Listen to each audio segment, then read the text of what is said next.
ನಮಸ್ಕಾರ, ಎಜುನಿಟ್ಸ್ಗೆ ಸ್ವಾಗತ. ನಾನು ಮೃತ್ಯುಂಜಯ್ ಕಬ್ಬೂರ್. ಬಹುನಿರೀಕ್ಷಿತ 2025-26ನೇ ಸಾಲಿನ ಬಿಎಡ್ ಪ್ರವೇಶಾತಿಯ ಅರ್ಹತಾ ಪಟ್ಟಿಯನ್ನು ಇದೀಗ ಪ್ರಕಟಪಡಿಸಲಾಗಿದೆ. ಹೌದು, 2025-26ನೇ ಸಾಲಿಗೆ ಬಿಎಡ್ಗೆ ಪ್ರವೇಶ ಪಡೆಯುವುದಕ್ಕೆ ಪೂರಕವಾದ ಅರ್ಹತಾ ಪಟ್ಟಿಯನ್ನು ವಿಶೇಷವಾಗಿ ಆರ್ಟ್ಸ್ ಮತ್ತು ಕಾಮರ್ಸ್, ಸೈನ್ಸ್ ವಿದ್ಯಾರ್ಥಿಗಳ ಎಲಿಜಿಬಲ್ ಲಿಸ್ಟ್ ಅನ್ನು ಇದೀಗ ವೆಬ್ಸೈಟ್ನಲ್ಲಿ ಪ್ರಕಟಪಡಿಸಲಾಗಿದೆ. So department of school education ಅಧಿಕೃತ ವೆಬ್ಸೈಟ್ ಆಗಿರುವಂತಹ CSLನ ವ್ಯಾಪ್ತಿನಲ್ಲಿ ನಾನಿದ್ದೀನಿ. ಸೊ ಗಮನಿಸಿದ್ರಿ, 2025-26ನೇ ಸಾಲಿನ ಬಿಎಡ್ ಪ್ರವೇಶಾತಿಗೆ ಸಂಬಂಧಪಟ್ಟ ಈ ಆನ್ಲೈನ್ ಅಪ್ಲಿಕೇಶನ್ ಪ್ರೊಸೆಸ್ ನ ವ್ಯಾಪ್ತಿನಲ್ಲಿ ಇಂದು ಇದೀಗ ಈ ಎಲಿಜಿಬಲ್ ಲಿಸ್ಟ್ ಗಳನ್ನು ಪ್ರಕಟಪಡಿಸಿದ್ದಾರೆ. ಸೊ ಮೊದಲಿಗೆ ನೋಡೋಣ, ಎಲಿಜಿಬಲ್ ಲಿಸ್ಟ್ ನಲ್ಲಿ ಏನೇನು ಡೀಟೇಲ್ಸ್ ಇದೆ, ಯಾರ್ಯಾರ ಹೆಸರಿದೆ, ಹೇಗೆ ಏನು ಅನ್ನುವಂಥದ್ದು ಸಂಪೂರ್ಣ ವಿವರಗಳನ್ನು ನೋಡೋಣ. ನಂತರದಲ್ಲಿ ನೇರವಾದ PDF ಗಳನ್ನು ನಾನು ನನ್ನ ಟೆಲಿಗ್ರಾಮ್ ಚಾನಲ್ ನಲ್ಲಿ ಅಪ್ಲೋಡ್ ಮಾಡಿದ್ದೀನಿ. ಆರಾಮಾಗಿ ನೀವು ಡೌನ್ಲೋಡ್ ಮಾಡಿಕೊಂಡು ಆ ಒಂದು ನಿಮ್ಮ ಹೆಸರು ಇದೆಯೋ ಇಲ್ವೋ ಅಂತ ಆರಾಮಾಗಿ ಕೂತ್ಕೊಂಡು ಚೆಕ್ ಮಾಡ್ಕೊಳ್ಳೋದಕ್ಕೂ ನಿಮಗೆ ಸಹಾಯಕಾರಿಯಾಗುತ್ತೆ.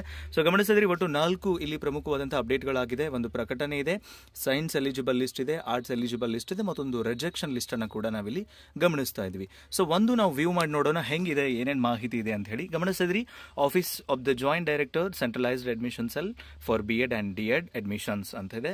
ಹಾಗೆ ನಿನ್ನೆ ದಿನಾಂಕವನ್ನು ಕೂಡ ಇಲ್ಲಿ ಅವರು ಕೊಡ್ತಾ ಇದ್ದಾರೆ. ಬಟ್ ದಿನಾಂಕ ನಿನ್ನೆದಿದ್ರು ಕೂಡ ಅದು ಪಬ್ಲಿಷ್ ಆಗಿರುವಂತದ್ದು ಇವತ್ತು. ಸೀರಿಯಲ್ ನಂಬರ್ ಇದೆ, ಅದರ ಜೊತೆಗೆ ರಿಜಿಸ್ಟರ್ ನಂಬರ್ ಕೂಡ ಇದೆ, ನೇಮ್ ಇದೆ ಯಶವಂತ್ ಎಸ್ ಅಂತ ಹೇಳಿ, ಹಾಗೆ ಜೆಂಡರ್ ಇದೆ, ಹಾಗೆ ಅವರದ್ದು ರಿಸರ್ವೇಶನ್ ಯಾವ್ಯಾವ್ದಿದೆ ಅಂತ ಇದೆ.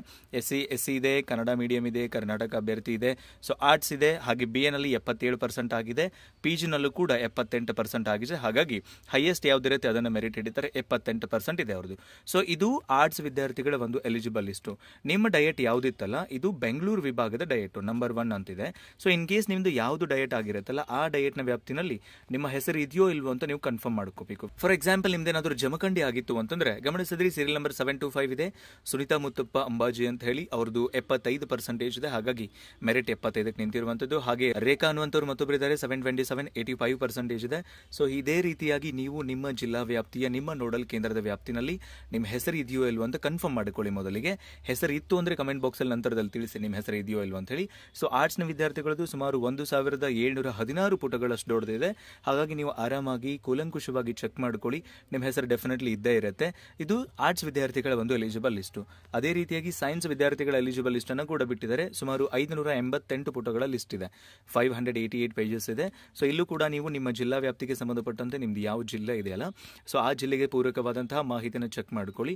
ಉದಾಹರಣೆಗೆ ನಿಮ್ದೇನಾದ್ರೂ ದಾವಣಗೆರೆ ಆಗಿತ್ತು ಅಂದ್ರೆ ರುಚಿತಾ, AG ಮಾಲಾ, ಸವಿತಾ, ಮುರಳಿ, GM ಅನುಪಮ ಅನ್ನುವಂತ ಒಂದಿಷ್ಟು ಹೆಸರುಗಳಿದಾವೆ. 81% ಇದೆ, 70 ಇದೆ, 74 ಇದೆ, 78 ಇದೆ. ಸೊ ಇದು ಅರ್ಹತಾ ಪಟ್ಟಿ ಮಾತ್ರ, ನೆನಪಿರ್ಲಿ ನಿಮಗೆ. This is only eligible list, ಇದು ಕೇವಲ ಅರ್ಹತಾ ಪಟ್ಟಿ. ಇದಕ್ಕೆ ಪೂರಕವಾಗಿ ನೆಕ್ಸ್ಟ್ ಇದೇ ಆಧಾರದ ಮೇಲೆ, ಆಪ್ಷನ್ ಎಂಟ್ರಿ ಆಧಾರದ ಮೇಲೆ ನಿಮ್ಮ ಮೆರಿಟ್ ಲಿಸ್ಟ್ ಅನ್ನು ಕೂಡ ಬಿಡ್ತಾರೆ. ಸೊ 564 ಪುಟಗಳ ರಿಜೆಕ್ಟೆಡ್ ಲಿಸ್ಟ್ ಕೂಡ ಇದೆ, ಬಹಳ ಇಂಪಾರ್ಟೆಂಟ್. 564 ಪುಟಗಳ ದೊಡ್ಡದಾದಂತಹ ರಿಜೆಕ್ಟೆಡ್ ಲಿಸ್ಟ್ ಅನ್ನು ಕೂಡ ಬಿಟ್ಟಿದ್ದಾರೆ. ಯಾಕೆ ರಿಜೆಕ್ಟ್ ಆಗಿದೆ ಅನ್ನೋದಕ್ಕೆ ಸಂಬಂಧಪಟ್ಟಂತೆ ಕೂಡ ನೀವು ಇಲ್ಲಿ ಚೆಕ್ ಮಾಡಿಕೊಳ್ಬೇಕು. ಅದಕ್ಕೆ ರೀಸನ್ ಅನ್ನು ಕೂಡ ಕೊಡ್ತಾರೆ. ಒಂದು, ಅಬ್ಸೆಂಟ್ ಫಾರ್ ವೆರಿಫಿಕೇಶನ್ ಇರಬಹುದು, ರಿಜೆಕ್ಟೆಡ್ ಆಫ್ಟರ್ ವೆರಿಫಿಕೇಶನ್ ಇರಬಹುದು, ಅರ್ಧಮರ್ಧ ಡಾಕ್ಯುಮೆಂಟ್ಸ್ ಇರಬಹುದು, ಮೋರ್ ದನ್ 1 ಅಪ್ಲಿಕೇಶನ್ ಇರಬಹುದು, ಬಿಲೋ ಪರ್ಸೆಂಟೇಜ್ ಇರಬಹುದು, ನಾನ್ ಕರ್ನಾಟಕ ಕ್ಯಾಂಡಿಡೇಟ್ ಇರಬಹುದು, ಇನ್ವ್ಯಾಲಿಡ್ ಮಾರ್ಕ್ಸ್ ಇರಬಹುದು.